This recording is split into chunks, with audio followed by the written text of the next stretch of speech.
Why are you going to get? See, you can call the audience, so you can go to the audience and pick anyone and give you 5K.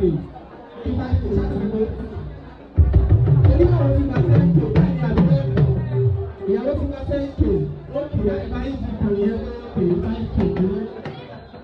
Pressure something, it's a 9%. Oh yeah, that's all I want to do now.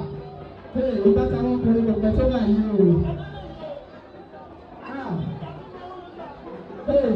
Àwọn ọkùnrin tí wọ́n yóò jọ àgbò ẹ̀yin ọkùnrin yóò kọ̀ báyìí o.